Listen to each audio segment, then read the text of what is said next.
जय जिनेन्द्र। सबको मेरा जय जिनेन्द्र। हाँ जी। कल जो टॉपिक हमारा चल रहा था वो टॉपिक इस संसार के सुख नकली है या कैसे हैं, सुख की व्याख्या क्या है, सुख कैसा है, क्या सुख को सही सुख समझ के हमें चलना चाहिए।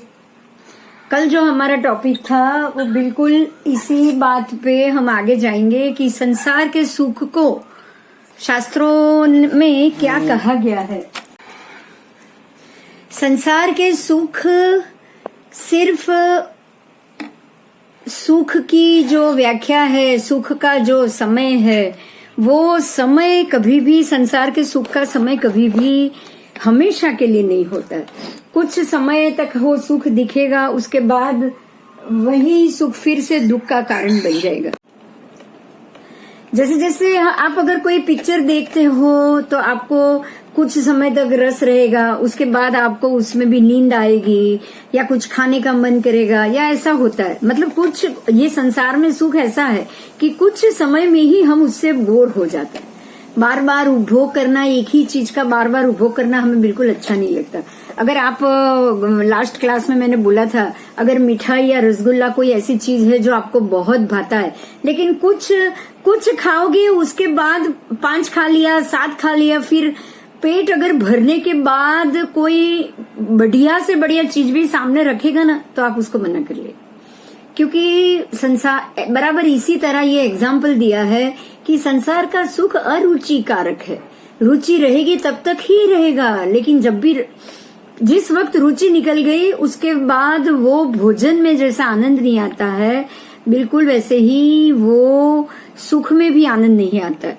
जो सारे भोग उपभोग है वो बिल्कुल खुजली जैसा बताया है, बहुत अच्छा समझाया है। आप इस चीज पे थोड़ा सा ध्यान दीजिए। शरीर में जब खुजली होती है, बिल्कुल इसी तरह भोग, वासना और उसकी पूर्ति खुजली के बराबर है। जब खुजली शांत हो जाएगी तो खुजली शांत होने के बाद, खुजली करके खुजली शांत हो जाए, फिर खरजवा या जो स्थान पे आपने खुजली किया उसकी हालत सोच सकते हो। खून निकलेगा, पानी निकलेगा, अंदर से लिक्विड कोई ना कोई बाहर निकलेगा, और वो जो समय है, वो समय कुछ समय तक उसमें आपको सुख मिलेगा, उसके बाद तो पीड़ा ही पीड़ा मिलनी। क्योंकि जो शरीर का जो अंग है, जो खुजली से, जो जख्म से वो मतलब खुरदुरा हो जाता है, वो तो उसकी शांति या उसका तो हम जैसे क्या बोल सकते हैं कि खरजवा एक बार खुजलाने के बाद उसमें विकार ज्यादा ही हो जाता, कभी शांत नहीं होता। वो वहां का एरिया चमड़ी और बढ़ाता है, और पकड़ पकड़ के बढ़ाता है। तो ये जो खुजली भी आए, आपको मीठी लगे, आप कुछ समय तक उसको खुजाओ, तो वो भी नुकसान के लिए ही है, बराबर। जैसे ऐसे ही एक और उदाहरण दिया था कि जब आप समंदर के किनारे रेती का घर बनाओगे ना, तो उसमें आप रह नहीं पाओगे, क्योंकि घर ही ज्यादा नहीं टिकता। तो 2-5 मिनट के लिए जैसे घर का सुख मिला, ऐसे ही 2-5 साल के काल्पनिक सुख के लिए पूरी जिंदगी हम निकाल देते हैं। 15, 20, 25 साल काल्पनिक सुख है ये। मतलब पता ही है कि ये लंबा नहीं टिकने वाला है। जन्म लिया है तो मालूम ही है कि वृद्धावस्था आने वाली है, वृद्धावस्था में क्या होगा नहीं पता, बीमारी क्या आएगी नहीं पता, अंत समय में मानसिक स्थिति, डरते हैं ना। आपको ये मालूम होगा कि बहुत से लोग क्या महात्मा तक डरते हैं कि अंत समय कैसा होगा। मैं ज्योतिष हूँ इसलिए मैं आपको ये बात बता सकती हूँ। सभी जो भी महात्मा के से जब कुंडली या उसकी डिस्कशन हो ना, महात्मा का एक ही प्रश्न होता है, सबसे बड़ा एक ही प्रश्न होता है, क्या अंतिम समाधि होगी, रहेगी। सबसे मुश्किल उनकी लाइफ में इसी बात को ही समझना है कि जो समय अभी समाधि का चल रहा है, अंतिम समय तक क्या वो समाधि रह पाएगी। ये बात बताती है कि जिंदगी के अंतिम दिन मेरे कैसे जाएंगे ना, उसका डर सबको है, ज्ञानी तक को है। आप ये सोचो, हम तो अज्ञानी है, हम तो डर ही सकते हैं, हमको तो डरना भी चाहिए, लेकिन ज्ञानी भी इससे डर रहे हैं कि क्या मुझे अंतिम समय में, मेरा अंतिम समय समाधिमय होगा कि नहीं होगा। यही बात बताती है कि मानसिकता कितनी वीक होती। कोई भी व्यक्ति का मानसिक लेवल वीक हो जाता है, तुरंत हो जाता है। थोड़ी भी बीमारी आ गई, हम ढीले पड़ गए। तो ये ढीला पड़ना है क्या? आज के साइंस उसको कुछ भी कहेगा, शास्त्र ने उसको बहुत अच्छा सा नाम दिया है, वो है भय संज्ञा, जो जीव के साथ जन्म से आती है। आप अगर एक दिन के बच्चे के पास जोर से ऐसा आवाज करोगे ना, वो बिल्कुल डर जाए। एक दिन का बच्चा, उसको छोटी सी आवाज से डर लगता है, उसको कोई चीख से डर लगता है। तो और आपकी उंगली पकड़ देगा, आप उसको उंगली तो दो, फिट पकड़ लेगा वो। आजकल के एक दिन के बच्चे भी उसको उंगली दो, वो फिट पकड़ लेगा ऐसे ही, क्योंकि उसको भी आधार चाहिए, उसको डर लगता है। तो डर ज्ञानी के मन से भी नहीं जाता है। हमें है ना यही बातें, इसी बातों से वैराग्य को लाना है, समझने की बात है, क्योंकि यही बातें हैं जो संसार का असली स्वरूप हमें बताता है। हमें वो संसार का असली स्वरूप ही बताता है कि आपको अगर किसी चीज से डर है तो ये डर हमेशा के लिए है, क्योंकि ये डर हमारी अंदर की संज्ञा है, आत्मा पे लगा हुआ डर है ये, और उसको निकालना मेहनत ही पड़ेगी। बिना पुरुषार्थ, बिना मेहनत आपके अंदर से आहार संज्ञा, भय संज्ञा, मैथुन संज्ञा, परिग्रह संज्ञा, ये 4 संज्ञा जाएगी ही नहीं। और इस 4 संज्ञा को बदलने का अवसर ही मनुष्य जन्म। आप अगर चींटी बने ना, तो उसको भी पानी से, घर किसी से डर लगता है, वो जाती है, दौड़ती है, पानी देखेगी, अटक जाएगी, वहां से वो वापस मुड़ जाएगी। आप अगर आगे उंगली या कुछ कागज रख देंगे ना, तो भी वो वापस मुड़ जाएगी। उसके बाद आहार संज्ञा, वो भर भर के अपने शरीर से दुगुनी चीज को उठा के, खाना उठा के यहां से यहां ले जाती है, उसको भूख भी नहीं है उतनी। आहार संज्ञा, भय संज्ञा, मैथुन संज्ञा और परिग्रह संज्ञा। परिग्रह तो करती है, खाना इतना और लेना, उठा के लेके जाना इतना, वो परिग्रह ही तो हुआ। तो ये जो है वो जन्मजात है। हर एक जन्म लेने वाले जीव में 4 संज्ञा है, तो आपका जन्म होगा। आपको ये याद रखना हो। आप उल्टी गिनती करो, अगर 4 संज्ञा निकल गई, संज्ञा ही नहीं है, तो जन्म लेने की बात ही नहीं है। आहार संज्ञा, भय संज्ञा, मैथुन संज्ञा, परिग्रह संज्ञा, संज्ञा ही निकल गई, फिर जन्म की बात कहाँ आई? जन्म मरण तभी निकल पाएगा जब आपकी संज्ञा बुद्धि निकल जाएगी। संज्ञा बुद्धि है, संज्ञा और कुछ नहीं है। आहार एक बुद्धि है, आहार कैसे लेना है, क्या आहार लेना है। फिर भय, डरना है तो डरेंगे, तो डर निकालेंगे कैसे? और डर निकालने के लिए किसी व्यक्ति का आधार ले लिया, वो तो बिल्कुल गलत हो गया, क्योंकि वो व्यक्ति का आधार व्यक्ति रहेगी तब तक। अथवा तो वो व्यक्ति भी डरपोक निकली, तो दोनों मिलकर डरोगे। होता है ना ऐसा।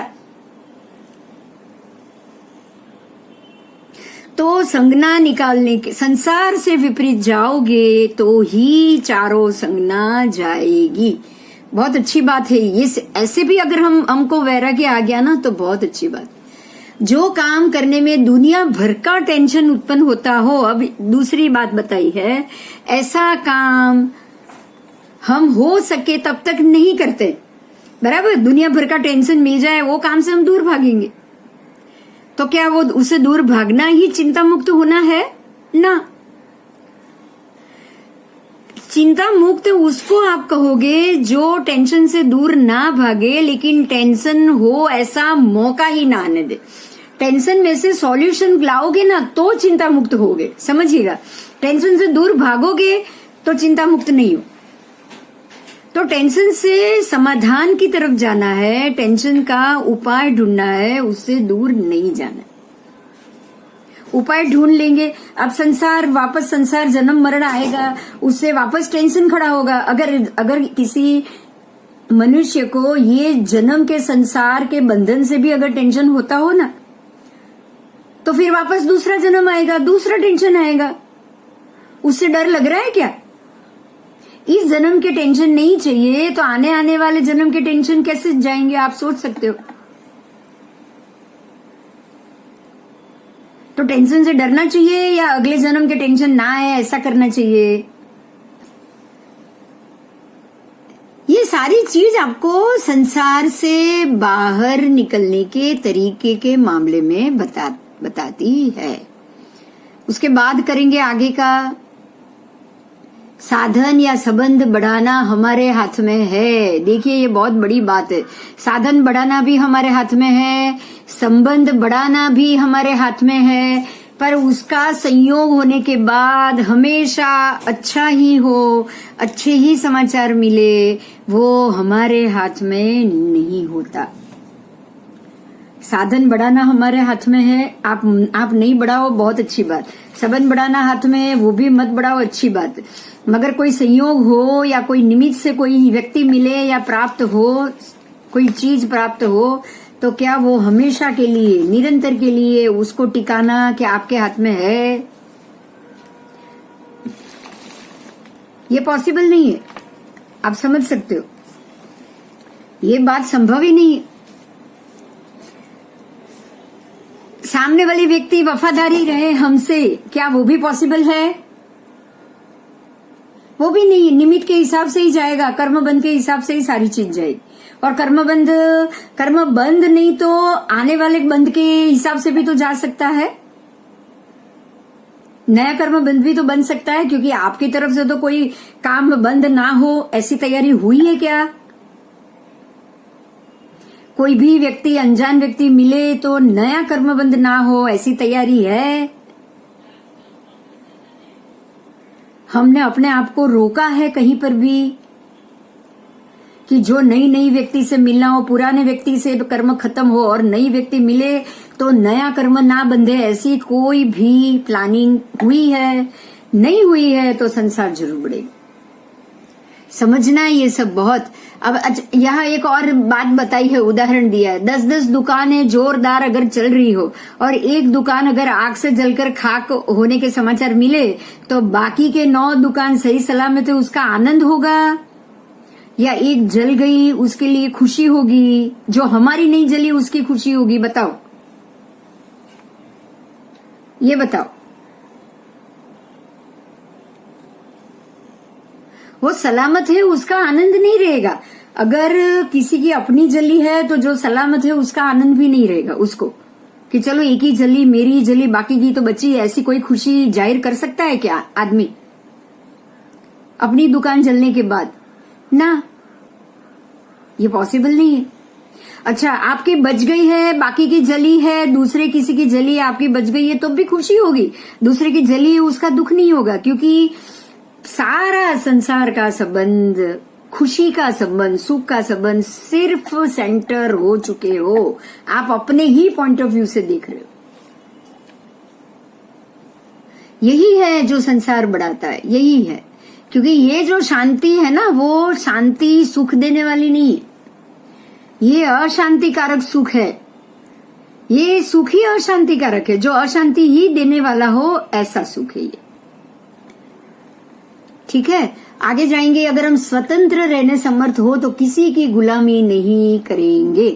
ये तो हम सोचते हैं कि अगर हम स्वतंत्र रह सकते, अगर आप बिजनेस कर सकते हो तो आप नौकरी नहीं करोगे, बराबर? तो क्या सच्चा सुख, वो सच्चा सुख हुआ? वो भी क्या सच्चा सुख हुआ? आप किसी की गुलामी नहीं कर रहे हो, वो भी सच्चा सुख नहीं हुआ। आप किसी की गुलामी नहीं कर रहे हो, उससे जो खुशी तो मिल रही है, लेकिन जो काम कर रहे हो, खुद अपना काम कर रहे हो, आप सेठ बन के काम कर रहे हो, तो वो काम के हर एक टेंशन, हर एक सॉल्यूशन, आज अच्छा है कल खराब हुआ तो आज, कल तक अच्छा था आज खराब हो रहा है, तो क्या टेंशन नहीं आते? सुख तो परमानेंट रहना ही नहीं है कुछ भी।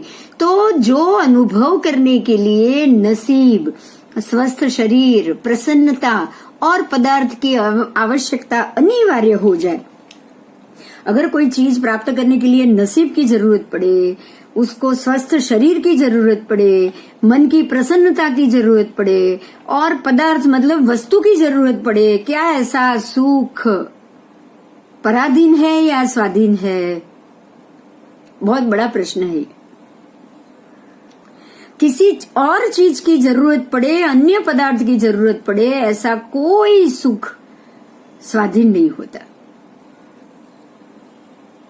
और ये सुख टिकेगा भी नहीं। जब अंदर से सुख नहीं आएगा, व्यक्ति अपनी आत्मा को आत्मा से सुख नहीं मिलेगा। आत्मा को अगर आत्मा से सुख मिल गया, बिंदु को अगर अंदर के आत्मा से सुख मिल गया, तो पराधीनता चली गई, किसी वस्तु या पदार्थ की आवश्यकता चली गई। इसका अर्थ ये हुआ कि स्व को स्व से सुख चाहिए। मेरी बात समझ में आ रही है?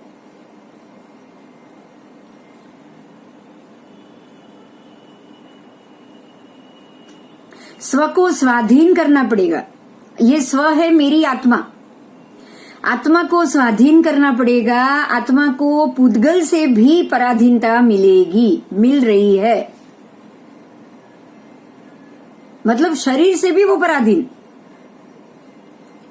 शरीर के कारण वृद्धत्व आता है, शरीर के कारण बचपन आता है, और तब जो बिना समझ के कर्म होते हैं और कर्म बन चढ़ जाता है।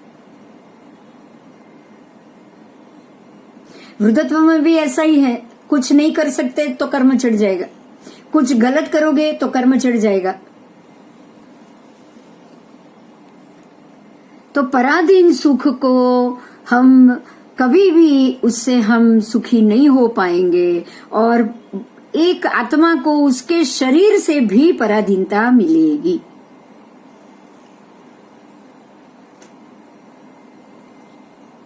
बराबर, बहुत अच्छा उदाहरण भी दिया। अगर भूत बंगले में रहने नहीं जाते, हम नहीं जाएंगे, पता हो कि ये मकान में भूत आता है या भूत रहता है, तो आप वहां नहीं रहोगे। क्यों? क्योंकि वहां पे मौत का तांडव और मौत की टेंशन रहेगी। बराबर, तो वहां भी सच्चा सुख तो आपको मिलेगा नहीं, तो भूत बंगले में आप रहने नहीं जाओगे। बिल्कुल इसी तरह से पता ही है कि किसी भी जन्म मरण का जो शरीर मिलेगा, उससे पराधीनता मिलेगी ही मिलेगी, उससे तकलीफ मिलेगी ही मिलेगी, उससे मौत भी मिलेगी। ये जन्म में मैं जो स्त्री बनी हूं तो उससे मौत लेनी है, अगले जन्म में कोई और बनूंगी उससे मौत लेनी है, उसके बाद के जन्म में भी जो भी जीव बनूंगी उससे मौत लेनी पड़ेगी। तो ये कोई भी ऐसा सुख नहीं है जिसका निर्भयता पूर्वक उपयोग किया जा सके। सुखी बनने में इच्छुक जो भी व्यक्ति है, उसको ये एक्सीडेंट, ये रोग, फिर धंधे में नुकसान, नौकरी ना मिले, दंगा, पशु का आक्रमण, ये सारी चीजों से उसके शरीर को हानि पहुंचेगी। तो आप सुखी बनने की इच्छा रखोगे और ये सारी हानि आ गई, आपको सुख नहीं मिल पाएगा, क्योंकि आपका सारा सुख आपके शरीर के अधीन है, आपका सुख ही पराधीन। समझ में आया है या क्या कहना चाहते हैं? हाँ, कोई खोल के बोल सकते हो तो जवाब दो। पूरा वैराग्य के लिए, पूरा वैराग्य आ जाए ना, ऐसा सेंटेंस आ चुके आपके लिए, हमारे सबके लिए। आए कि नहीं आए?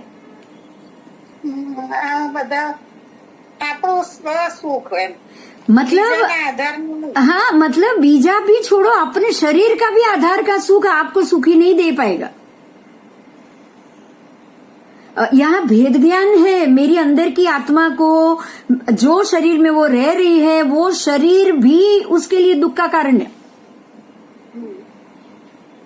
क्योंकि मेरी आत्मा, बिंदु की आत्मा बिंदु के शरीर में है। जब अभी तक वो बिल्कुल अनजान थी, उसको पता ही नहीं था, और शरीर की आड़ पंपाड़ करने में बहुत सारे कर्म वो बांध बैठी।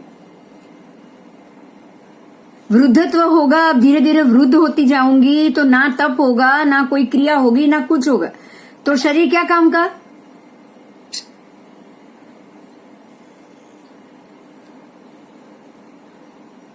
तो ये तो सच्चे सुख की व्याख्या ही नहीं हुई। जब मुझे शरीर नहीं मिलेगा तभी मेरी आत्मा सुखी हो पाएगी, और वो सुख शरीर के पराधीन नहीं होगा, इसलिए वो हमेशा के लिए होगा, सच्चा होगा। तो ये कौन सा कर्म हुआ, आप समझ सकते हो? इसमें कौन सा सबसे बड़ा कर्म कौन सा होगा? जो 8 कर्म है उसमें से कौन से कर्म की श्रेणी आएगी जो मेरे शरीर से अधीन है? 8 कर्म है ना, ज्ञानावरण, दर्शनावरण, मोहनीय, वेदनीय, नाम, गोत्र, आयु और अंतराय। आठवें से कौन सा कर्म है जो कर्म निरंतर बांधना ही पड़ेगा और जिसका सुख हमें शरीर के रहते नहीं मिलेगा? वेदनीय और अंतराय। यस, वेदनीय और अंतराय, क्योंकि अंतराय कर्म में वीर्यांतराय आपको पता होगा। अंतराय के जो 5 आएंगे ना, भोग, लाभांतराय, भोगांतराय, वीर्यांतराय। लाभांतराय भी मेरे शरीर के रहते लाभांतराय नहीं मिलेगा। मेरे ये शरीर क्योंकि वृद्ध हो जाऊंगी तो जो शरीर से तप और पुण्य का लाभ मिलना चाहिए वो बंद हो जाए। उसके बाद भोगांतराय, शरीर उपभोग, जब तक अभी तक की उम्र कैसी आई, 50-55 साल तक की उम्र बस भोग के पीछे ही लगे रहे। ये शरीर युवान था तो उसको भोग चाहिए था, तो उसने भी हमको कर्म बंध का कारण बना दिया ना उसको भी। अब वो वृद्ध होने जा रहा है तो वीर्यांतराय आ गया, अब शक्ति नहीं है शरीर में। उपभोगांतराय भी हुआ, एक ही शरीर बार बार उपभोग हुआ है। तो ये सारे जो दानांतराय भी, लाभांतराय भी, सब अंतराय, क्योंकि ये शरीर से जो दानांतराय होना चाहिए वो हम नहीं कर पाए। व्ययावच, महात्माओं की व्ययावच करना वो भी नहीं कर पाए। की नहीं, दोनों बात है। नहीं, अगर कर सकते तो बहुत अच्छे से कर सकते थे। ये सारी चीज अंतराय के रूप में आप शरीर के लिए, शरीर के कारण आपको यह जो अंतराय कर्म है उसका निवारण का सुख आपको नहीं मिल पाए। आपके वीर्य का मतलब ही शक्ति होती है, वो शक्ति में अंतराय आना शरीर के कारण आएगा। अगर ये शरीर ही नहीं हो और आत्मा ऐसे ही मुक्त हो जाए तो फिर आप सोच सकते हो कि आत्मा की पूरी शक्ति आत्मा के पास रहेगी। आत्मा को तो मरना ही नहीं है। जो 8 गुण लेके आत्मा सिद्ध गति में बैठे हैं ना, जो भी सिद्ध भगवान, सबकी आत्मा है, उसके अंदर भरपूर वीर्य पड़ा हुआ है। वो शरीर के अधीन नहीं है, वो हमारी तरह नहीं है। जो 8 गुण है, उस 8 गुण का उघाड़ तभी संभव है कि ये 8 के 8 अंतराय कर्म खत्म हो जाए, 8 के 8 कर्म खत्म हो जाए। और ये 8 कर्म खत्म तभी हो सकता है जब हमको दूसरा शरीर पुद्गल के अधीन ना होना पड़े। पूरा समझ में आ गया? जब तक जन्म, मरण और शरीर के अधीन है, हमारे 8 कर्मों के उघाड़ होने वाला नहीं। इस बात को हमें दिमाग में बैठानी है। क्या बैठ गई?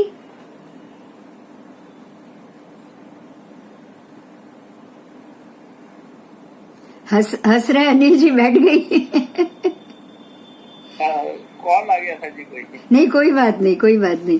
पर बाकी सब बताइए, बैठ गई क्या ये बात?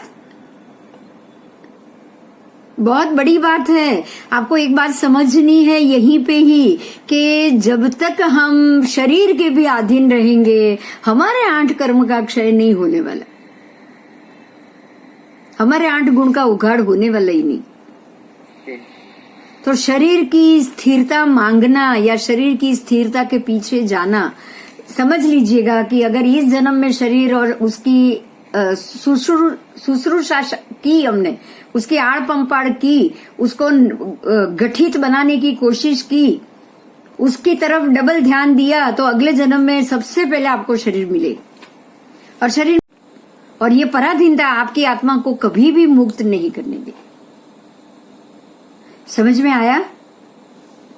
बहुत अच्छी बात यहां समझने के लिए हमारे लिए है कि हमें ये शरीर ही पराधीन करता है। जैसे भोजन से, अब उसके बाद की बात करेंगे कि जैसे भोजन से तृप्त हुए व्यक्ति को वापस भोजन करने की इच्छा नहीं होती है। आपने पूरा भोजन कर लिया, आपने पूरा मिठाई खा लिया, आपने 10 रसगुल्ले खा लिए, अब रसगुल्ला या क्या कुछ भी खाने का मन नहीं करेगा, बिल्कुल। क्योंकि उससे क्षणिक तृप्ति मिलती है। इसका कारण बताया है, समझना। इसका कारण बताया है कि भोजन करने के बाद आपको तुरंत भोजन करने की मन नहीं होती, क्योंकि वो आपका शरीर क्षण में ही तृप्त हो जाता है।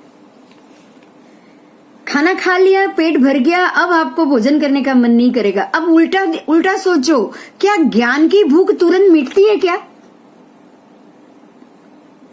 ये तो बनती है। क्यों? क्योंकि वो शरीर को नहीं मिल रही है।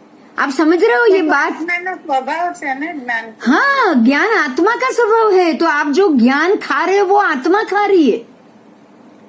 श्रद्धा या दर्शन या मंदिर जाना, हाथ जोड़ना रोज जाते हो पर पेट नहीं भरता है,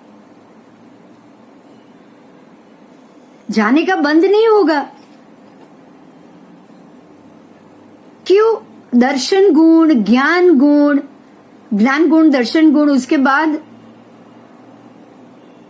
जो भी है, मोह नहीं है तो श्रद्धा आ गई, मोह टूट गया और श्रद्धा आ गई, तब भी उसमें घटत नहीं है। एक बार श्रद्धा आने के बाद कुछ भी होगा तो भगवान पे ही छोड़ोगे ना आप, कि भाई तेरी मर्जी, तेरे को जो करना है कर, भगवान के बिना कुछ नहीं होता। एक बार श्रद्धा आ गई तो, समकीति बन गए तो फिर तो शरणिक राजा की तरह जो भी होगा चलेगा, बस भगवान आपके शरण में मोक्ष मिलना चाहिए। एक भव के बाद भी मोक्ष मिल गया चलेगा, नरक का सारा दुख हम झेल लेंगे। तो ये जो गुण है, जो ज्ञान गुण, दर्शन गुण, वीर्य गुण, चारित्र गुण, ये जो सारे 8 के 8 गुण है ना, ये गुण आपकी आत्मा का भोजन है। इसीलिए कितना भी रोज 2 घंटे ज्ञान सुनने के लिए बैठोगे ना, आपका पेट नहीं भरेगा। तो यहाँ हमें ये 2 भेद को समझना है। आपको ये समझना है कि ऐसी कौन सी चीजें हैं जो क्षणिक सुखी नहीं, क्षणिक सुख देने वाली नहीं, जो चीर काल के लिए सुख देने वाली हो, उसी के पीछे आप जाओगे। अगर उसी के पीछे जाओगे ना મળે तो त्रस्त થયા कि नहीं मिलेगा तो त्रस्त होंगे या नहीं, पीड़ा मिलेगी या नहीं? हाँ, पीड़ा तो મળે છે। तो फिर तो ध्यान था। देखो, अभी यहाँ समझना है आपको, यही 2 जगह पे अगर मिले, इच्छा करी है, इच्छा की है, इच्छा रोज करोगे पर तीव्र नहीं करनी है। देखो, तीव्र करोगे ना तो नहीं मिलेगा तो पीड़ा होगी। उससे जगह उल्टा करना है, भगवान आज तूने मुझे दर्शन करने का मौका दिया, बहुत अच्छा, खुशी जाहिर करो, लेकिन तब करो कि भगवान आज का दिन आपने आपके दर्शन कराए, मेरा नसीब था। समझ रहे हो? तो कल अगर नहीं मिला है, भगवान आज कुछ हुआ है, आपने मुझे दर्शन नहीं करने दिया, कोई बात नहीं, फिर भी मैं जो होगा वो मुझे स्वीकार। अच्छा, संतोष माने स्वीकार भाव, संतोष नहीं, संतोष भी नहीं, स्वीकार भाव, जो मिला उसका स्वीकार। अच्छा, તૃપ્ત રહેવાનું, જેટલું हाँ મળ્યું એટલું। हाँ, जो मिला खुश, आज जो मिला खुश। आज आपकी मर्जी नहीं या कुछ ऐसी कोई व्यवस्था होगी कि आज भगवान का दर्शन करने, जैसे कि अभी 1 साल से पूजा मंदिर का जो रोज करते हैं वो भगवान की पूजा करने नहीं मिल रही है, कोई बात नहीं, जो भी जहाँ मिल रही है ना, बस मेरा नसीब अच्छा है, जो मिल रहा है वो अच्छा है। हाँ, आप यहाँ क्या होगा पता है? जो मिला उसके लिए थैंक यू बोलोगे ना तो ही ये पॉसिबल।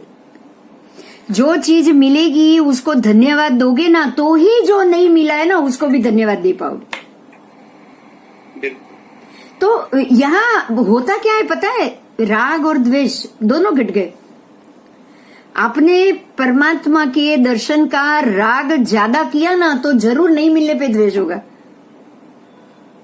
जब राग ही कम करोगे तो द्वेष होने की बात ही नहीं आएगी। बिल्कुल यही चीज आपको हर एक चीज में, घर की चीज में, व्यापार की चीज में भी यही लेना है। अगर मिल गया बहुत अच्छी बात है, नहीं मिला, मिल गया तो थैंक यू, नहीं मिला तो भी थैंक यू। जैसे रेगिस्तान में दोपहर को दिखने वाले आभासिक जल, आपको पता होगा रेगिस्तान में जब धूप होती है ना, जब भी बराबर दिन के समय में जब धूप होती है ना तो रेती भी बिल्कुल पानी की तरह दिखती है धूप में, तो वो आभासिक जल है। उसके पीछे आप अगर आप भागोगे तो निराशा ही होगी, क्योंकि हकीकत में तो जल है ही नहीं, हकीकत में तो जल है ही नहीं। इसी तरह इच्छित वस्तु या इच्छित व्यक्ति जब नहीं मिलती,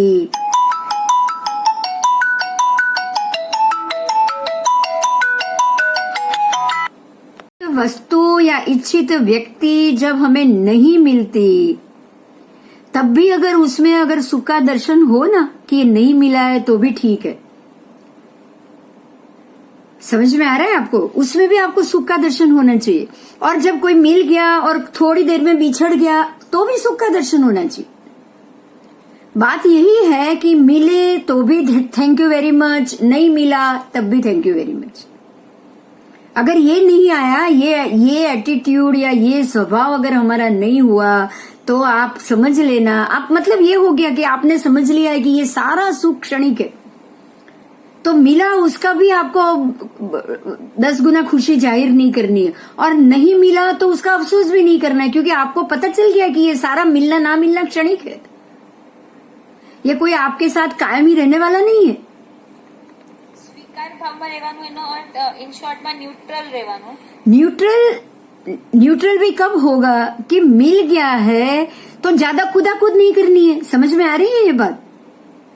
न्यूट्रल अलग है, स्वीकार भाव अलग है, दोनों है, आपको दोनों में रहना है।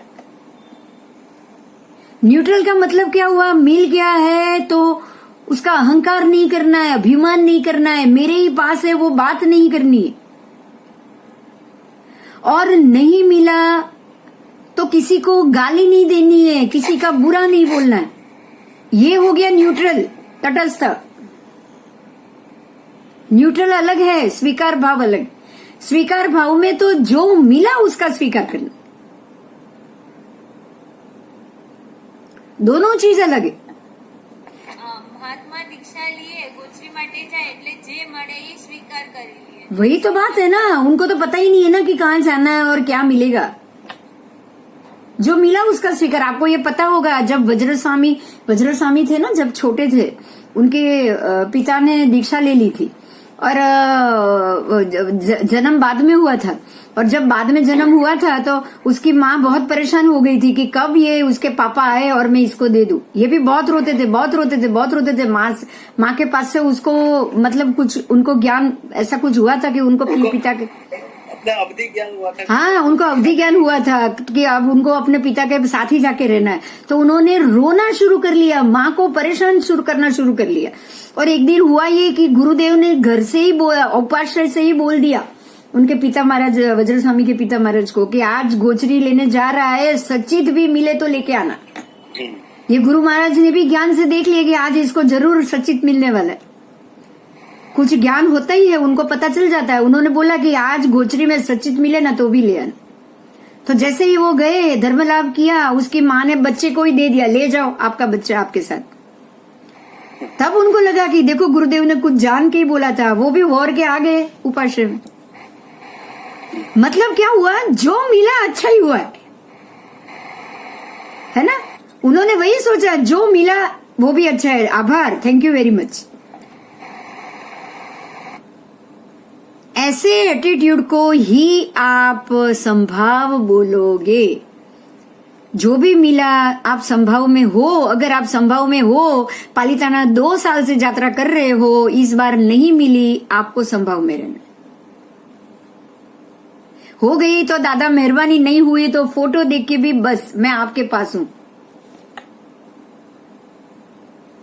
बराबर? દાદા ને વિનંતી તો કરી શકીએ ને કે विनंती यही बात है। विनंती में इच्छा नहीं करनी, यहाँ इच्छा की मना की है। आप वही तो टॉपिक कर रहे हो, आप कर क्या रहे हो? विनंती करने की ही मना कर दिया है। इच्छा से ही तो शुरू हुआ ये। अगर इच्छा करोगे, सुनिए पहले सुनिए, इच्छा करोगे पूरी नहीं होगी तो दुख होगा, वापस त्रस्त हो जाओगे। इच्छा ही क्यों करनी है? तेरी मर्जी, तू नहीं बुला रहा है, तेरी मर्जी। मैं तो राह देखूंगी जब बुलाएगा तो। नहीं, जब बुलावा होगा तब मैं आ जाऊंगा। नहीं है तो तू तो रोज मैं देखता हूँ दर्शन, तो मैं रोज कर लेता हूँ। वो साल में एक बार जाने का नियम दादा ने दिया या आपने लिया? पहले ये सोच लो। चल, हाँ, तो क्यों ऐसी इच्छा क्यों की कि साल में एक बार तो जाना ही जाना? ये भी इच्छा की थी ना। દાદા को पहले मिलने की इच्छा होती है तो इच्छा ही नहीं करनी है, यही बात है। रूट ही पकड़ो, इच्छा ही नहीं करनी है। रोज पूजा की इच्छा नहीं करनी है। हाँ, रोज जाना ही जाना है, तो इच्छा कहाँ से आई? चलो, आज मेरी इच्छा है, ये बात कहाँ से आई? जो रोज का नियम है उसमें इच्छा आती है क्या? फिर ये इच्छा क्यों की? मन क्यों? मन हो गया, वही तो इच्छा है। नहीं, नहीं करनी। नहीं नहीं नहीं, शुभ की भी इच्छा नहीं करनी। शुभ की भी नहीं करनी है। नहीं मिलेगी ना, अब 5-10 साल नहीं मिलेगा तो कोसोगे अपने आप को, सबको कोसोगे। हाँ, फिर तो सबको कोसोगे। घर वाले को तो जरूर कोसोगे कि आप मुझे लेके नहीं जाते हो। हाँ, बस यही कारण है कि राग ही द्वेष का कारण है। बराबर। जब तक इच्छित वस्तु या व्यक्ति ना मिले तब तक उसमें सुख का दर्शन होता है। अगर वस्तु मिले तब तक, मिले तब, यहाँ न है ना, उसको कैंसिल कर देना। और वस्तु और व्यक्ति का संपर्क होते ही थोड़े ही समय में उसमें से रस भी उड़ जाता है। आपको पालीताना जाना है, जाना है, जाना है, जाना है। अब जाने के बाद वहां कितने घंटे रुकोगे ये तो बताओ। चलो, दर्शन कर लिया, आधे घंटे में नीचे, बोलो मन किया कि मैं ऊपर जाके रात तक, जब तक मंदिर बंद न हो जाए तब तक बैठू? नहीं, पॉसिबल नहीं। आप बैठते तो नहीं हो। मन हो अलग बात है, मन अलग बात है, लेकिन कुछ समय होते ही नीचे उतरते हो या नहीं उतरते हो? तो उतरવું પડે। बस बस बस, यही बात है। यही बात है कि वो व्यक्ति मिले या आपकी इच्छा पूरी हो तब तक ही, फिर जैसे ही पूरी हो गई, अब ये रस निकल गया, अब दूसरी इच्छा के पीछे हम दौड़े।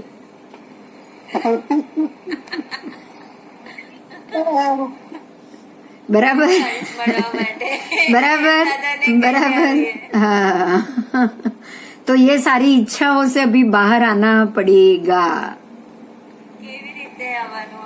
बस बस, आप भणसो એટલે આવી જશે धीरे धीरे। तो थोड़े ही समय में उसमें से रस उड़ जाता है। दूसरी वस्तु या व्यक्ति में सुख का दर्शन होने लगता है। अब सुख का दर्शन ये होगा कि अभी तो हर साल में एक बार तो शंखेश्वर भी जाना है, एक बार केसरिया जी भी जाना है। पालीताना जाके आ गए, अब शंखेश्वर में रस लग गया, फिर केसरिया जी में रस लग गया, है ना? हाँ, तो ये नहीं करना है। बस जितना होगा सब जगह दर्शन किया, बाकी घर में बैठे हैं, बैठ के आंख बंद करो, भगवान की मूर्ति के दर्शन कर लो। जिसके फलस्वरूप जीव आजीवन वस्तुओं के संग्रह, अन्य व्यक्ति के पीछे ही भागता रहता है और उसे अंत तक पता नहीं चलता कि वास्तव में सुख कहाँ है। क्या ऐसे अतृप्तिकारक सुख को सुख कहना चाहिए? बताओ, कहना चाहिए क्या? नहीं कहना चाहिए, नहीं कहना चाहिए। तो हमें यही समझना है कि जो चीज इच्छा से उत्पन्न हो, जो सुख, वो कभी भी तृप्त नहीं होगा। जैसे गलत आदतें सिखाने पर मित्रों के पास हम हमारे अपने पुत्रों को नहीं भेजते। अब भेजते हो क्या? अगर कोई पता चल जाए कि ये आदमी गलत है तो उसके पास आप अपने बच्चों को भेजोगे? हमारे अंतरंग दोषों को बढ़ाने वाले जो जगह है वहां अपने आप को भी वापस नहीं भेजना चाहिए। जबकि इस संसार में जैसे जैसे व्यक्ति साधन संपन्न बनता जाता है वैसे वैसे उसमें विकार, वासना, क्रोध, अहंकार, माया, लोभ आदि सभी दोस्तों से ग्रस्त होने की संभावना बनती जाती है। बहुत अच्छी बात बताई है, ध्यान से सुनिए। जैसे जैसे पैसा बढ़ता जाएगा, सुख बढ़ता जाएगा, संसार का सुख बढ़ता जाएगा। गाड़ी अगर आपने 10 साल तक ऑडी या कुछ ऐसी गाड़ी में आप घूमे ना, तो 10 साल के बाद पैदल चलना ही भूल जाओ, आपको गाड़ी भी बड़ी बड़ी क्लास वाली चाहिए। अभी अहंकार हो गया, 10 साल ऑडी में बैठने के बाद अहंकार ऐसा हो जाएगा कि मारुति को कोई हमको हमारे लायक है ही नहीं। तो ये जब मुंह से निकलेगा ना, वही अहंकार। क्योंकि जो 10 साल जो सुख मिला ना, उसने आपकी सोच को बिगाड़ दिया। अब साइकिल पे आप घूमोगे? नहीं घूमोगे।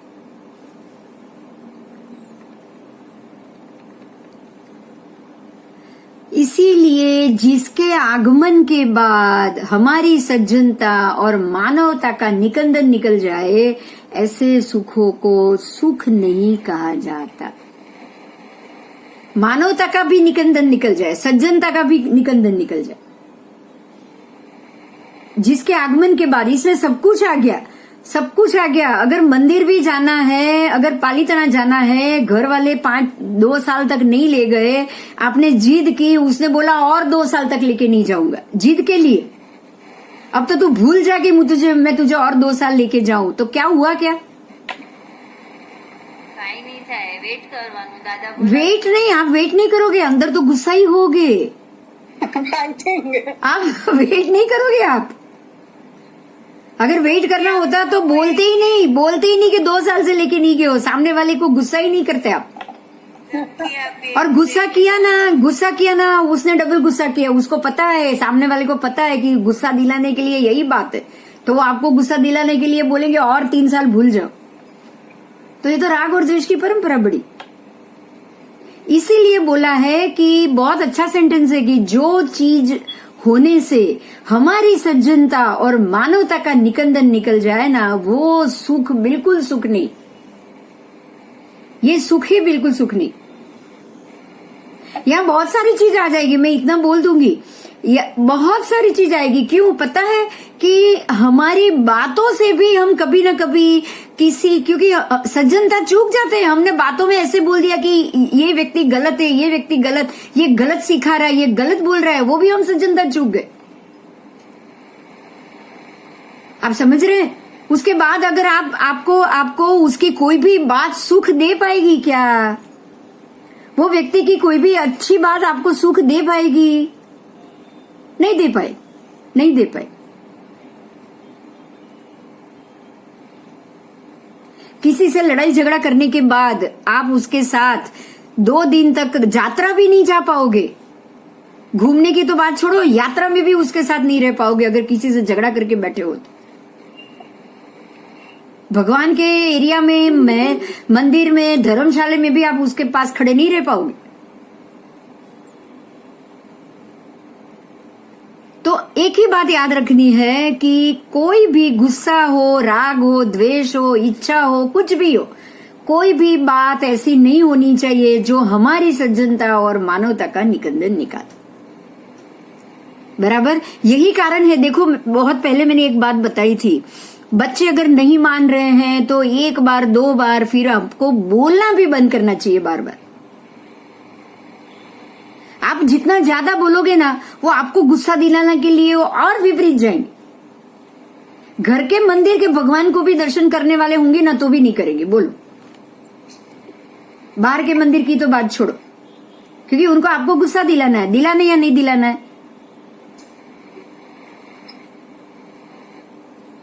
तो जब पता ही चले कि ये मेरी बात से उल्टा होने वाला है, तो आपको बात ही नहीं करनी चाहिए, छोड़ ही देनी चाहिए, छोड़ देनी। जब उसको मन करेगा वो करेगा। यहाँ क्या बात हुई बताओ? जो हमने अभी पढ़ा वही बात हुई। क्या हुई? हमें शुभ की भी, अच्छाई की भी इच्छा नहीं करनी है। समझ में आई बात? ये इच्छा नहीं करनी है। हो गई तो थैंक यू वेरी मच। भगवान से करो प्रार्थना, बच्चों से मत करो, भगवान से करो। वो व्यक्ति से मत करो, भगवान से करो। लेकिन वो व्यक्ति से मत करो जो आपकी बात सुन के विपरीत जाएगा। आपकी मर्जी है ना, आप उसको मत बोलो। आप किसको बोलोगे? भगवान को जाके बोलोगे, भाई इसको सद्बुद्धि दे, बस बात खत्म। आप उसको जाके नहीं बोलोगे,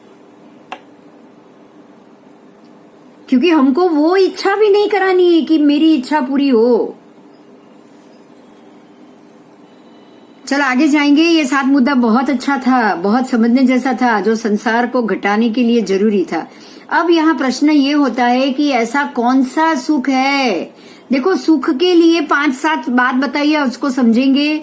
सुख ऐसा होना चाहिए जिसका सातत्य रुचिकारक, इस बात को, जिसका सातत्य, जिसकी हकीकत अरुचिकारक नहीं होनी चाहिए। देखो अभी बात हुई थी, अभी थोड़ी देर पहले बात हुई थी, अगर आपको सुख मिलता है कि मेरे बच्चे मंदिर जाए, दर्शन करे, उस बात से अगर आपको सुख मिलता है ना, पर आपके लिए वो सुख है, लेकिन आप जिसको बोलोगे कि तू ये नहीं कर रहा है, तू ये काम कर, उसके लिए ये सातत्य होने के बावजूद भी अरुचिकारक, तो ये बात आपको सुख नहीं देगी बिल्कुल। क्लियर हुआ?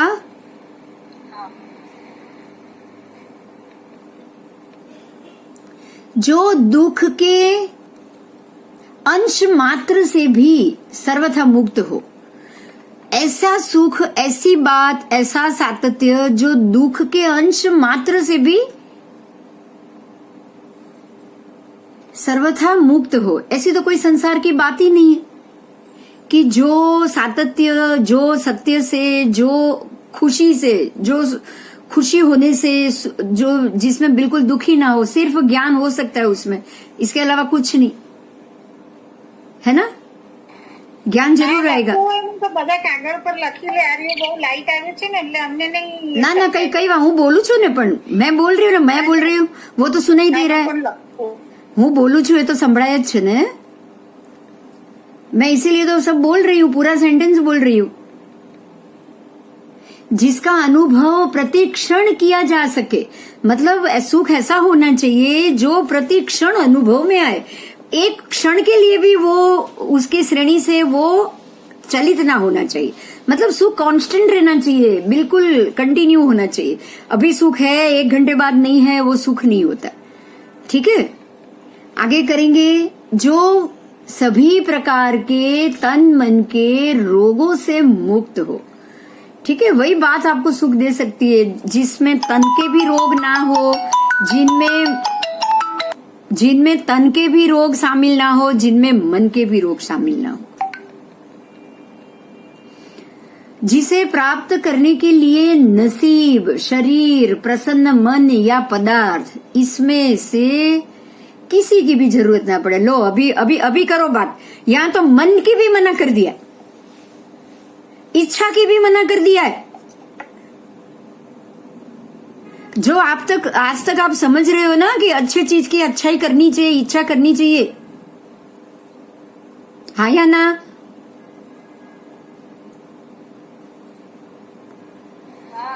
सुख की प्राप्ति इच्छा के लिए इच्छा तक नहीं करनी है। मन की प्रसन्नता भी मना कर दिया। मेरा मन इसमें प्रसन्न हो रहा है तो इस चीज से मुझे सुख मिलेगा, गलत है, वो भी गलत है।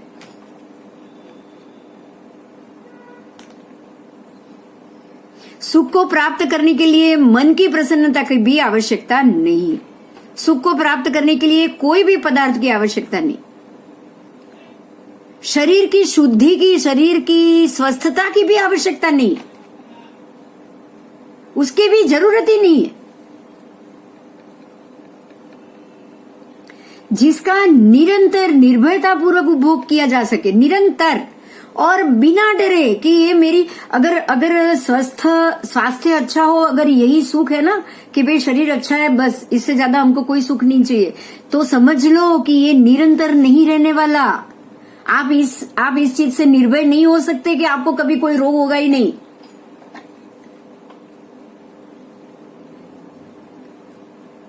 क्योंकि शरीर के स्वास्थ्य का भी जो सुख शरीर के अधीन है वो कभी भी निरंतर नहीं है, कभी भी निर्भय नहीं।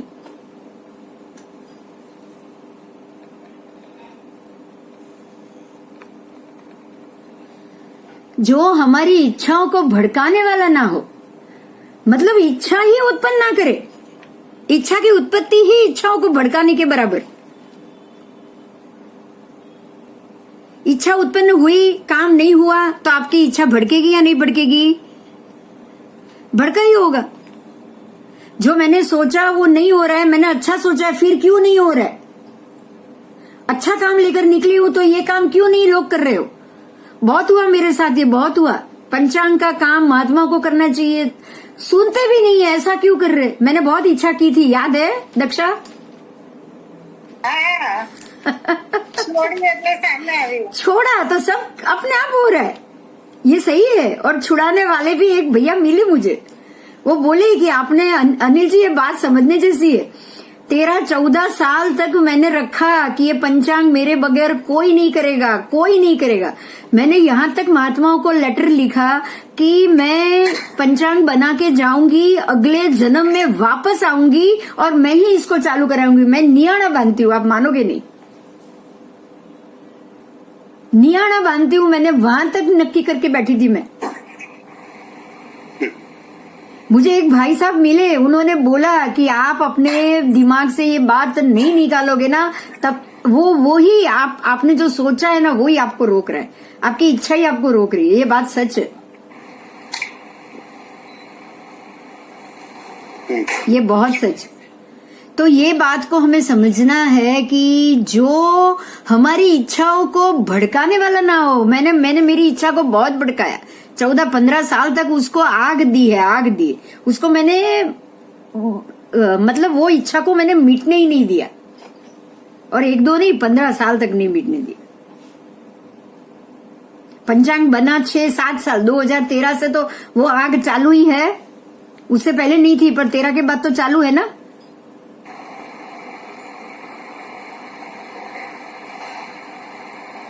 तो वो तो अच्छे की इच्छा थी, अच्छाई की इच्छा थी, लेकिन वो भी निरंतर क्यों नहीं रह पाई? क्योंकि उसने भड़का दे दिया, ज्यादा हो गई, तीव्र राग हो गया। वो पंचांग के प्रति का तीव्र राग ही मुझे लोगों के प्रति द्वेष खड़ा करता था कि अरे ये जिनको करना चाहिए वो भी मेरी बात नहीं समझ रहे।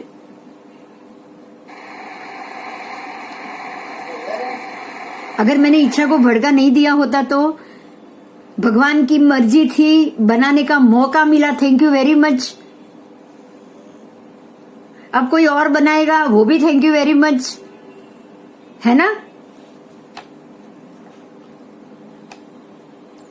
तो इच्छा नहीं करना ही हमारे सारे रोग का इलाज है। इच्छा ही नहीं करना, इच्छा बंद कर दो, किसी भी शुभ की भी नहीं, अशुभ की तो करनी ही नहीं।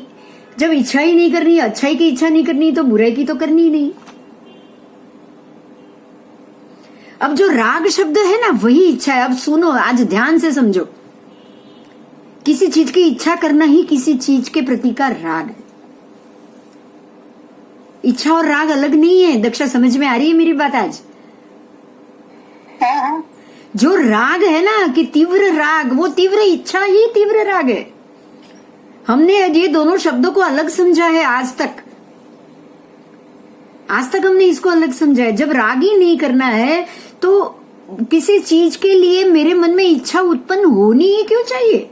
इच्छा हुई, वही तो राग हो गया। वो चीज के प्रति राग हो गया, वो काम के प्रति का राग हो गया। રાગ હોય એટલે પછી દ્વેષ આવવાનો જ છે, નહીં મળે એટલે। तो जब राग के लिए मना की है तो हम इच्छा के लिए क्यों नहीं रुके आज तक? क्योंकि हमने राग और इच्छा को अलग मान लिया था। हमने ये दोनों शब्दों को अलग मान लिया था, अलग जान लिया था। राग नहीं करना है, वीत राग, राग वीत जाना चाहिए, खत्म हो जाना चाहिए, निकल जाना चाहिए। तो राग वितराग आप तब बनोगे जब आपकी सारी इच्छाएं निकल जाएगी, हाँ या ना?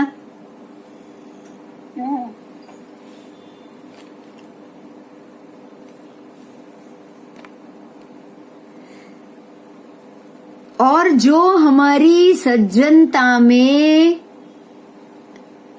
बाधक ना बने। अब आप यही सोच लो कि अगर आपकी इच्छा भड़केगी ही नहीं तो आपकी सज्जनता घटेगी या बढ़ेगी?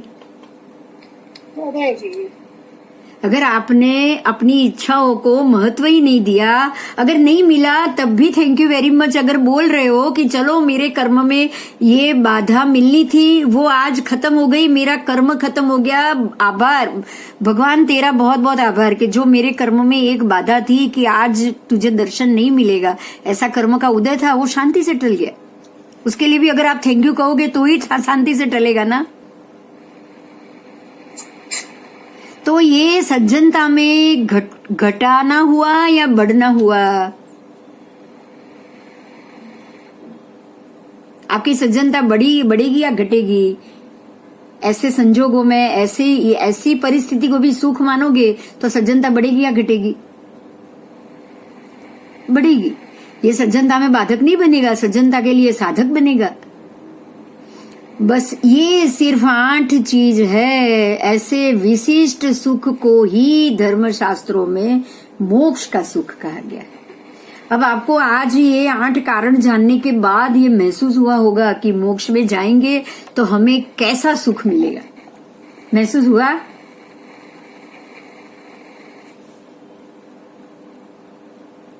मोक्ष में आप जाओगे, एक भी इच्छा नहीं है वहां पे। शरीर नहीं है तो दुख नहीं है, शरीर नहीं है तो भोग का साधन नहीं चाहिए। आत्मा सिर्फ आत्मा के अंदर रहेगा, आत्मा अपने आत्मा के साथ रहेगा, उसके बाहर कोई आवरण ही नहीं है मोक्ष में। जब आवरण ही नहीं है, कोई आधार ही नहीं है, तो इच्छा तो होने की संभावना ही नहीं है। अपने अंदर से ही बाहर नहीं आएगा तो इच्छा किसकी करेगा? करेगा क्या? तो वहां जाओगे तो वहां का सुख कैसा होगा? आज आपने अनुभव किया, ये बताओ। चल,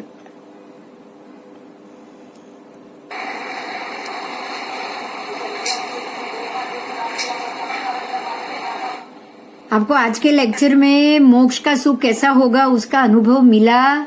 बोल सकते हो आप। आज तो मैं बहुत खुश हूँ, आप लोग खुश हो कि नहीं? मिला आपको? ये पता चला कि मोक्ष में कोई डिमांड नहीं, कोई सप्लाई नहीं, कोई जरूरत नहीं, कोई आधार नहीं, किसी के ऊपर आप डिपेंड नहीं, कोई कारण नहीं है वहां पे, क्योंकि कोई इच्छा नहीं है।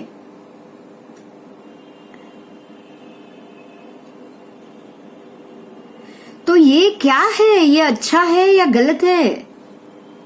ये है क्या? ये सच्चा है या झूठा है? ये तो बताओ कि ये क्षणिक सुख है या हमेशा का सुख है? हम उपभोग भले ही क्षणिक सुख का कर रहे हैं, परंतु इच्छा तो हमें शाश्वत सुख की ही रहती है। ये भी एक बहुत बड़ी बात है। आपने कभी भी कोई किसी चीज की इच्छा की हो तो कभी ऐसी इच्छा की है कि ये एक बार मिल गया बहुत हो गया, दूसरी बार नहीं मिलेगा तो चलेगा? नहीं। अगर मंदिर के दर्शन या पूजा की भी इच्छा की हो तो रोज हो वही इच्छा करोगे ना?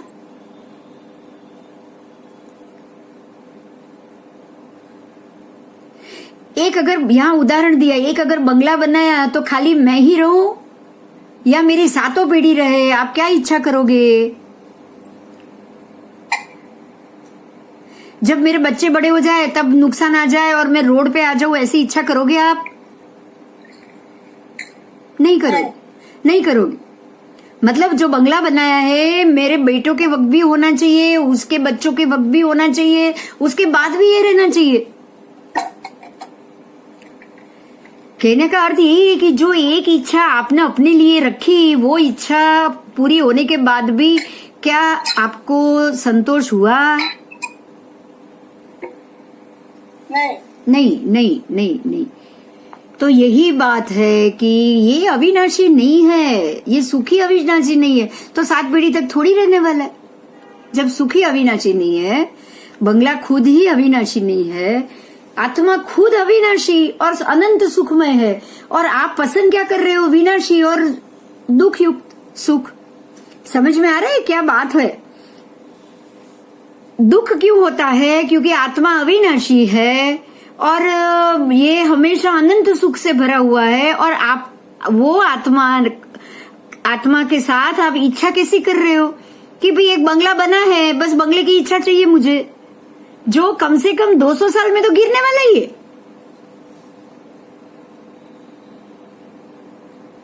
ये हुआ कि ऐसा हुआ कि जो अविनाशी है वो नाशवंत सुख की अपेक्षा करेगा और वो भी टीके ऐसे करेगा। चलो ये सही हुआ कि गलत हुआ? ये बुद्धि वाला काम है? पहले ये बताओ। आपका बच्चा फर्स्ट स्टैंडर्ड में है और आप ये सोच रहे हो कि भाई ये फर्स्ट स्टैंडर्ड में है तो ये गाड़ी चलाना चाहिए, उसको गाड़ी आनी चाहिए। ये बुद्धि वाला काम है? पॉसिबल है ये? नहीं नहीं। तो जब नाशवंत आत्मा बंगला, अविनाशी आत्मा, अविनाशी अनंत सुख का भोग करने वाला आत्मा नाशवंत की इच्छा कैसे कर सकता है?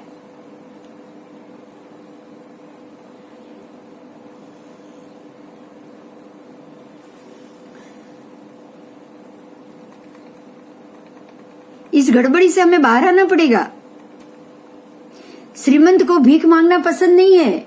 एक श्रीमंत व्यक्ति भीख नहीं मांगेगा। तो बिल्कुल एक अविनाशी आत्मा नाशवंत बंगले की इच्छा नहीं करेगा। सीधा संबंध छोड़ो। खुद अविनाशी, खुद अनंत सुखमय होने के कारण वो संसार के विनाशी पदार्थों में सुख को नहीं खोजेगा। समझ में आई ये बात? हम जगह ही गलत कर रहे हैं। 5 मिनिट હા પૂછી જો હા પાડે તો નહીં તો હું આવી જાઉં. મને એક 5 મિનિટ મળશે? હું આવું 2-3-4 મિનિટમાં આવું? हाँ जाइए। हाँ जय आओ। खाली 3-4 मिनट में जाऊँ। तो यहाँ जो सबसे बड़ा जो हमारी गलत फहमी का कारण है ना, वो बाहर आया है कि हमें कोई भी सुख हमें संतोष क्यों नहीं देता है। देखो, जो कोई भी सुख हमें संतोष नहीं देता है, ये बात तो सही है। तो उसका कारण आ गया है बाहर, जवाब मिल गया है कि आज कोई भी सुख हमें संतोष नहीं दे रहा है। उसका कारण ये है कि अविनाशी आत्मा को आप नाशवंत सुख से तृप्त करते हो, इसीलिए तृप्ति नहीं मिली। आज एक फर्स्ट स्टैंडर्ड में पढ़ते हुए बच्चे को आपने गाड़ी के स्टीयरिंग पर बिठा दिया, इसलिए वो चला नहीं पाता, क्योंकि जो काम जो व्यक्ति कर पाता है उसको आपने नहीं दिया। आपको अविनाशी सुख चाहिए, कोई भी सुख नाशवंत ना हो ऐसा चाहिए, तो आपको आत्मा से अविनाशी सुख को मांगना चाहिए, मतलब उसकी ही कोशिश करनी चाहिए। अब अविनाशी सुख क्या है? तो अनंत ज्ञान। जैसे ही आप अनंत ज्ञान की तरफ बढ़ोगे तो आत्मा खुश भी होगा, क्योंकि वो नाशवंत नहीं है। दर्शन की बात है, श्रद्धा की बात है, मोह का तोड़ने की बात है। सम्यक दर्शन मतलब श्रद्धा गुण। आपको ये बात पता है कि एक बहुत बड़ी बात है कि शंका किसको होगी? श्रद्धा नहीं होगी उसको होगी। तो शंका एक बात में होगी या हर एक बात में होगी? बताओ, मुझे जवाब चाहिए इसमें। कभी ऐसा है कि एक ही बात में शंका होती है? जिसको शंका होती है उसको दरेक बाबत में शंका की, जिसका भी स्वभाव शंकाशील होगा उसको हर एक बाबत में शंका होगी, और जिसका स्वभाव सरेंडर होगा, श्रद्धा का होगा, वो हर एक बात पे भरोसा करेगा या नहीं करेगा? करेगा। चाहे हम उसको बेवकूफ कहे या कुछ भी। आप छोटे बच्चे की बात करो, चलो 1 साल का बच्चा, आप जैसे ही जो खाना दोगे वो खाएगा कि नहीं खाएगा? जैसे रखोगे वैसे वो रहेगा कि नहीं आपके पास? आपका बच्चा है तो अभी आपका ही बच्चा पड़ोसी के पास जाके 1 घंटा भी रहेगा क्या 1 साल का? बताओ। क्योंकि उसको आप पे भरोसा है, वो आपको रोज देखता है।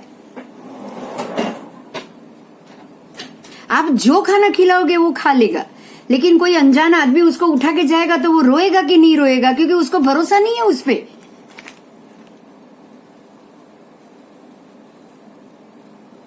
जिसको वो जानता नहीं है उसके हाथ में रोता है, बराबर बच्चा? हाँ या ना? हाँ। तो आपके पास वो नहीं रोता क्योंकि आप पे उसको भरोसा है। तो जहां भरोसा है वहां उसको हर चीज मान्य है। यही समझना है कि अगर हमने भगवान पे भरोसा कर लिया, उसके दिए हुए हर दुख पे भी भरोसा कर लिया कि जो भी मुझे दुख मिलेगा या आएगा, भगवान मेरे कर्मों को घटाने के लिए भेज रहा है। एक भरोसा इतना कर लिया ना, सिर्फ इतना भरोसा कि जो भी दुख है भगवान ये पूरा करने के लिए भेज रहा है, ये बात अगर आपने एक्सेप्ट कर ली ना साहब या आप सबके लिए, बस आपकी सारा कहीं भी कोई शंका नहीं रहेगी। बताओ मुझे, रहेगी फिर?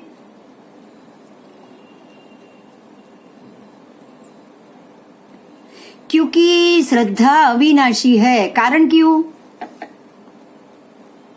दर्शन अविनाशी, श्रद्धा अविनाशी, ज्ञान अविनाशी। समझ में आ रही है मेरी बात?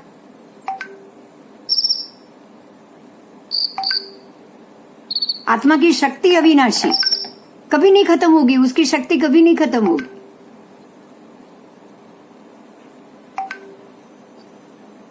यही कारण है कि दर्शन गुण, ज्ञान गुण, श्रद्धा गुण, सम्यक समकित गुण, ये सारे गुण आने के बाद ये सारा ऐसा सुख है जो संपूर्ण भय मुक्त है, अविनाशी है, चिंता मुक्त है, दुख मुक्त है, सब पराधीनता मुक्त है और तृप्तिकारक। क्योंकि ये सारा आत्मा का अपना सुख है, वो कभी नहीं जाने वाला, ना आत्मा मरने वाला है, ना कोई उसकी पराधीनता मरने वाली। इसीलिए ये सुख भी अविनाशी, आत्मा भी अविनाशी। इसी कारण से मोक्ष गए हुए जीव वापस जन्म नहीं लेते। समझ में आई? ये बहुत बड़ी बात है। समझ में आई? ये शंका कभी ऐसी होती होगी, बहुत लोगों को होती है कि ऐसा कैसा वहां जाने के बाद यहाँ वापस नहीं आना पड़े, कहीं ये गलत होगा तो। इसका कारण अभी पता चला कि जब वो सुख ही अविनाशी है, वो शक्ति ही अविनाशी है, दर्शन ही अविनाशी है, वो ज्ञान ही अविनाशी है, तो फिर अविनाशी को अविनाशी मिल गया, अब वो वापस क्यों जाएगा?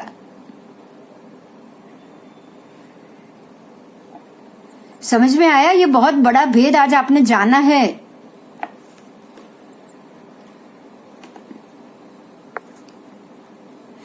अब अगर ये हमारा स्वभाव है, अब देखिए, अब दूसरी बात बताइए। देखिए, अविनाशीता, संपूर्णता, दुख रहित, चिंता मुक्त, स्वाधीन और परम तृप्ति, यही आत्मा का स्वभाव है।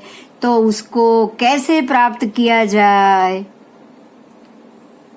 बोलो, ये बड़ा सवाल है कि नहीं?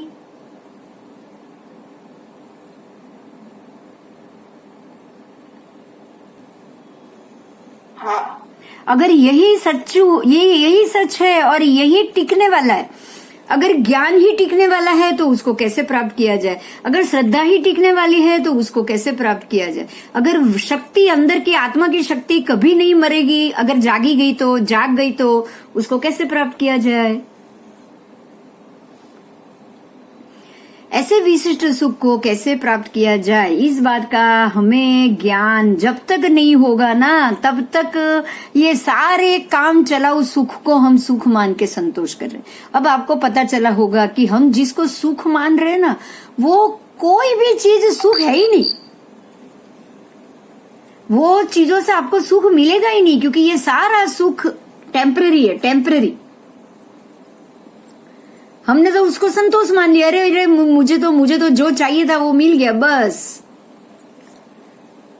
ऐसे टेम्पररी सुख को हम सुख मान लेते हैं, खुश हो जाते हैं, और जो आगे की शोध है ना उसको रोक देते हैं, साथ में हम शोध को भी रोक देते हैं। कभी ऐसा नहीं सोचा कि भाई ये घर हो गया ना बस, बेटा हो गया ना बस, बेटे को बेटा हो गया ना बस, एक के बाद एक डिमांड होती है, वो पूरी हो जाती है ना बस।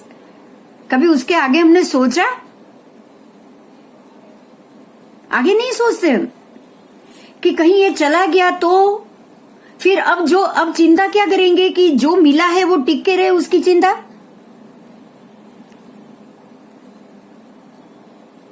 क्योंकि ये काम चलाऊ है। अब दूसरी बात, ये काम चलाऊ है। देखो, बहुत हमारे उसी में जवाब है, जो पहले नहीं मिला वो आज मिला तो कल नहीं होगा कि नहीं?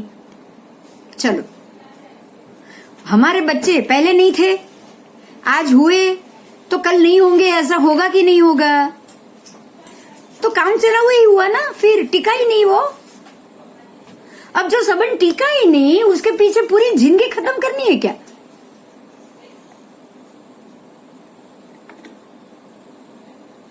अब काम चलाओ इच्छा या काम चलाओ परिस्थिति हमको मंजूर नहीं होनी चाहिए।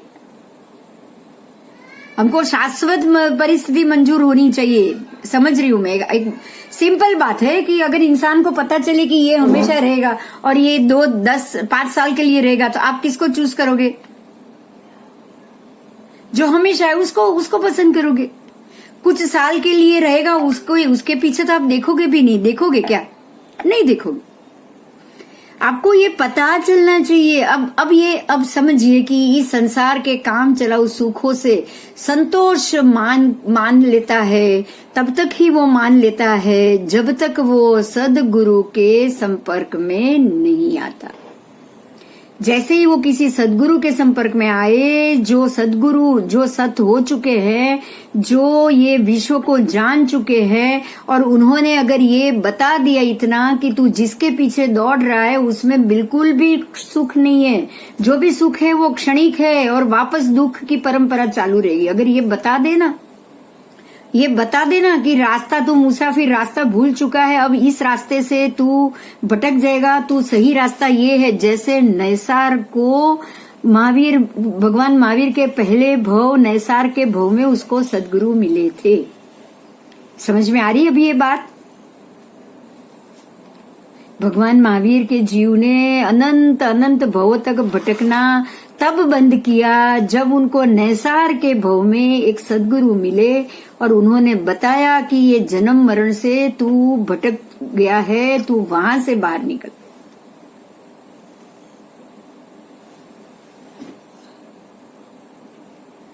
ऐसे ही सदगुरु जब हमें प्राप्त होंगे तब हम जरूर इसमें से बाहर आएंगे।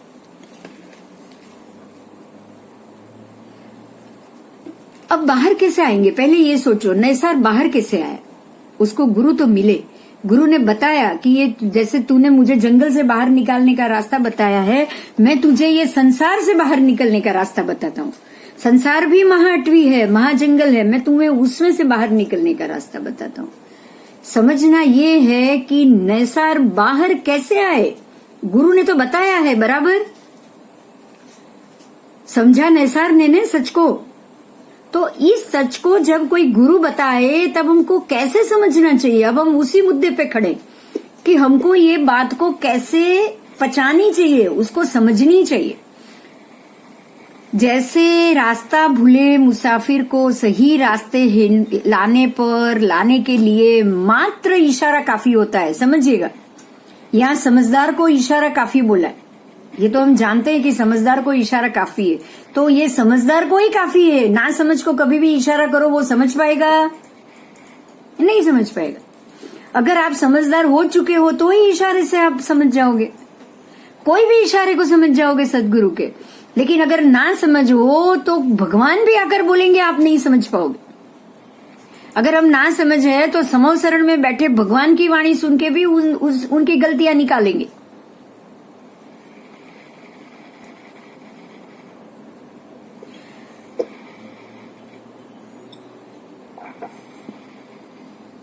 अब आगे समझना है कि जिसके पीछे मैं दौड़ रहा हूँ उसमें सुख का अंश भी नहीं है, मात्र दुख है।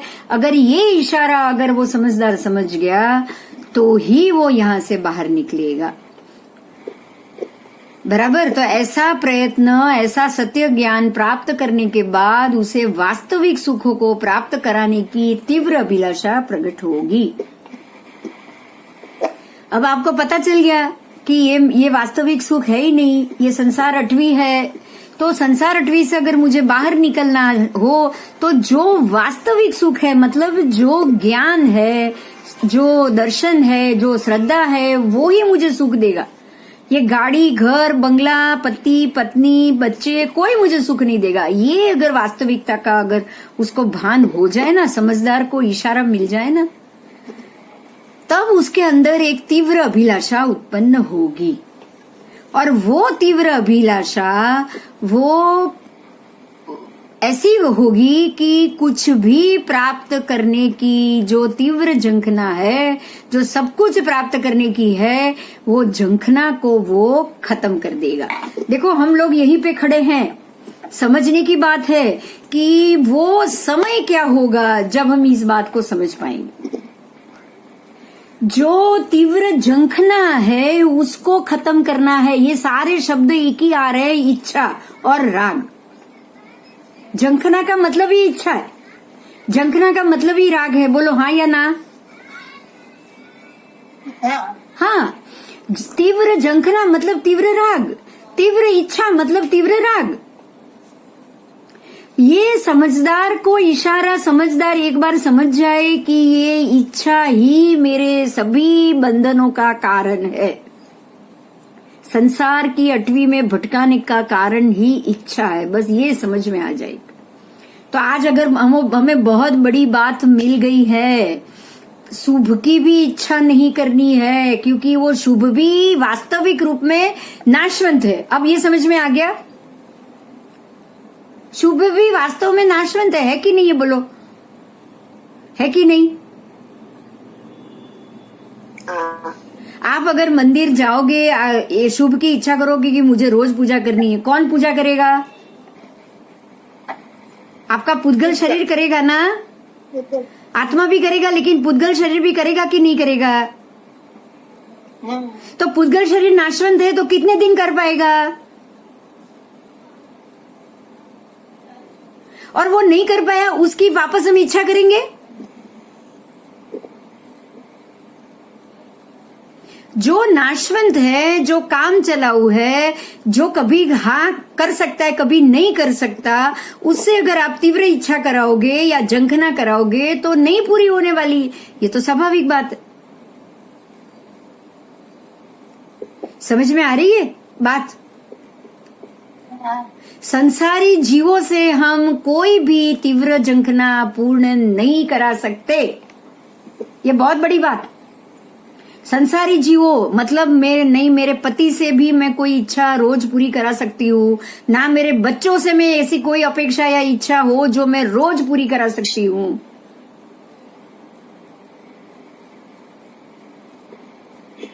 तो वो झंखना और वो इच्छा क्या हमें करनी चाहिए? नहीं करनी चाहिए, नहीं करनी चाहिए। समझ में आ रही है ये बात? परमात्मा की प्रतिमा जी भी है ना, देखिए बहुत ध्यान दीजिएगा, परमात्मा की प्रतिमा जी भी है ना, वो भी नाशवंत है। क्या आदेश्वर दादा की प्रतिमा जी जो आज है, उनके भी हाथ के ऊपर बिजली पड़ी थी, पता है आपको? उनके हाथ पे बिजली पड़ी हुई, हाथ पर बिजली का कड़ाका पड़ा हुआ है, हाथ उनका क्षतिग्रस्त हुआ है। नाक के ऊपर भी, नाक और हाथ दोनों। अच्छा। हाँ, नाक से बिजली सीधी नीचे, हाथ ऐसे होते हैं ना, हाथ नाक से सीधी नीचे ही आएगी ना।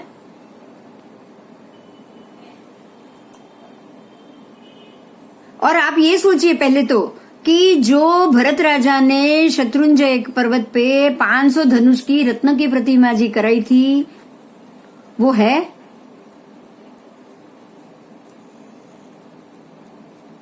आज की प्रतिमा जी 500 धनुष की रत्न की तो हो नहीं सकती। हमारे लिए सिर्फ इतना ही जानना है कि समय समय पे प्रतिमा जी को भी बदलना या ये सब हो सकता है। हाँ, आपके लिए शाश्वत क्या हुआ? प्रभु की प्रतिमा या प्रभु का नाम? प्रभु की प्रतिमा शाश्वत है या भगवान का नाम शाश्वत है, ये बताओ। भगवान का नाम। भगवान का नाम शाश्वत है, उनके जाप शाश्वत है, उनके नाम की भक्ति शाश्वत है। आप उनके नाम से स्तवन बोलोगे वो शाश्वत है, और स्तवन भी शाश्वत नहीं है। आज आपकी आवाज है, कल आवाज को कुछ हो गया तो हो सकता है ना। शब्द तो पुद्गल है, पुद्गलास्ति का है। समझना इतना ही है कि नाशवंत शरीर से अगर मैं आज स्तवन बोल सकता हूँ, कल बीमार हुआ, गले में कुछ हुआ, नहीं बोल पाया, तो क्या रोना है? वो सुख देगा? ये बताओ, चलो देगा? नहीं देगा, नहीं देगा। तो हमें कोई भी नाशवंत सुख की इच्छा नहीं करनी। हाँ, शब्दों को जानो, शब्द को सोचो, भाई प्रथम जिनेश्वर प्रणमीये जास सुगंधी रे काय, ये शब्द को सोचना है आपको कि जास जिनकी काया सुगंधिमय है, सुगंध से भरी हुई। ऐसे प्रथम जिनेश्वर को ही मैं प्रणाम करता हूँ। आप ये शब्द को समझो, शब्द के ज्ञान को लो, एंजॉय करो, आनंद करो। उसी आनंद के अंदर ये आनंद हमेशा रहने वाला है, क्योंकि प्रथम जिनेश्वर की काया सुगंधीदार हमेशा रहने वाली है। बोलो अभी अभी बोलो, ये नाशवंत होगी क्या? नहीं होगी। जब भी आदेश्वर दादा, जब भी प्रथम जिनेश्वर जो भी होंगे ना, ये उत्सर पिणी अवसर पिणी में जो पहले तीर्थंकर परमात्मा होंगे, कोई भी तीर्थंकर परमात्मा की काया तो ऐसी सुगंधीदार होने ही वाली है ना। उनको जो अतिशय है, जो भी 35 अतिशय है परमात्मा के, अतिशय तो हर बार है, एक जैसे ही होने वाले। तो इस ज्ञान को एंजॉय करना है। क्या करना है? अभी स्तवन नहीं बोल पाए, चिंता नहीं। स्तवन नहीं गा पाए, चिंता नहीं। स्तवन याद नहीं है, चिंता नहीं। लेकिन जो शब्द है प्रथम जिनेश्वर प्रणमीये जास, जिनकी, ऐसे जिनेश्वर को प्रणाम करता हूं जिनकी काया सुगंधिमय, कल्प वृक्ष करे परे तास, मतलब जो कल्प वृक्ष के समय में जो तीर्थंकर परमात्मा है उनको मैं प्रणाम करता हूं। ये गुण को जानना है, ये ज्ञान को आपको जानना है। जो वो स्तवन में जो ज्ञान है ना, वो ज्ञान को प्राप्त करो, एंजॉय करो बस। और वो शाश्वत है। पहले जिनेश्वर जो कल्प वृक्ष के समान है, कल्प वृक्ष के समान, हर समय वो शाश्वत है। वो ऐसे ही परमात्मा होंगे। जब भी उत्सर पीढ़ी के जो परमात्मा होंगे, अवसर पीढ़ी के जो परमात्मा होंगे, पहले तीर्थंकर परमात्मा, अवसर पीढ़ी के बिल्कुल आदेश्वर के प्रमाण के ही होंगे। आप काल पढ़ रहे हो, ये चीज आएगी पढ़ने में। तो ये ज्ञान महत्व का है, और ये ज्ञान को आपको शाश्वत लेना है और शाश्वत समझना है। उसी के पीछे भागना है। भागना भी नहीं है, वो आए उसको लेकर अपने अंदर बिठा देना है बस। बराबर बराबर। यहाँ अटके हम, क्योंकि आगे आगे बहुत सारी चीज मिलेगी। ये ऐसा पाठ है कि जिसको आप फटाफट नहीं कर पाओगे, है ना। आज इतने 1.5 पेज में भी पूरी जिंदगी का निचोड़ मिल गया हमको। मिला कि नहीं मिला? हाँ एकदम रास्ता ही बदल। हाँ नहीं, आज तो राज की बात खुल गई। आज तो सबसे बड़ी राज की बात ये खुल गई। तीव्र झंखना, तीव्र इच्छा, तीव्र राग, ये सारा एक ही है। और वो भी नाशवंत की डिमांड बिल्कुल नहीं चली। आज तो बहुत बड़ा राज खुल गया। बहुत बहुत आभार आपका मैम। नहीं, वो तो शब्द का, महात्मा का है बस। हम खाली बात करते हैं ना, बस वहां तक ही ठीक है। महात्मा का आभार, महात्मा का बदल जाएगी ना, ऐसा सब सुन के। यस, आपका बहुत यस। मैं भी यही थैंक यू वेरी मच गुरुदेव को ही कह रही हूँ कि मुझे भी ये बोलने के लिए भी निमित्त मिल रहा है। बोलना भी शब्दों से, जो ज्ञान का जो निमित्त है ना, जो ज्ञान पढ़ने की जो इच्छा या पढ़ने का जो समय जो सामने आया है ना, वो निमित्त को आप पकड़ के आपने जो रखा है ना, उसको धन्यवाद करना है बस। वो जो सामने से आए उसको धन्यवाद, खुश, उससे वो भी खुश, इतने में भी हम खुश रहेंगे। ठीक है, तो बस आज का लेक्चर अभी हम यहाँ पे ही खत्म करेंगे। और आपको मैंने आज ही आंगड़िया कर लिया है, रसीद मैं आपको भेज दूंगी। वो जो आप आंगड़िया वाले की रसीद है, जो मैंने पेमेंट कर दिया है, वो रसीद मैं आपको आज भेज दूंगी। ठीक है, नूतन जी आपको पूना हो गया है, अमिता जी आपको बेंगलोर हो गया है, बराबर। मैम आपका पेमेंट किधर करने? हाँ, वो मैं नंबर दे दूंगी, आज आपको नंबर दे दूंगी। तो जो रसीद के पैसे और 1100 बुक के पैसे, वो दो मिला के आप मुझे उसी में पेमेंट करा देना, बराबर। मैं आपको आज नंबर व्हाट्सएप पे दे दूं। हो गया है। बाकी सारे अगर जो ये सुन रहे हैं, बाकी सबको भी अगर ये सूरत वाले और इनको अगर पोस्ट कराना है, आप एक बार फिर से मुझे एड्रेस भेजिए, क्योंकि मुझे मिला नहीं। मैं बहुत पीछे तक गई, लेकिन मुझे एड्रेस मिले नहीं। तो आप जिनको जिनको चाहिए वो प्लीज मुझे एड्रेस भेज दीजिएगा, बराबर। ગૂગલ પે કરતે ચાલશે ને મેમ? हाँ हाँ, गूगल पे ही मैं आपको नंबर दे दूंगी, आप ओके, गूगल पे कर लेना। ઓકે, हाँ जी, थैंक यू। हाँ जी, थैंक यू वेरी जय मच। जिनेंद्र। जय जिनेंद्र, जय जिनेंद्र, जय जी।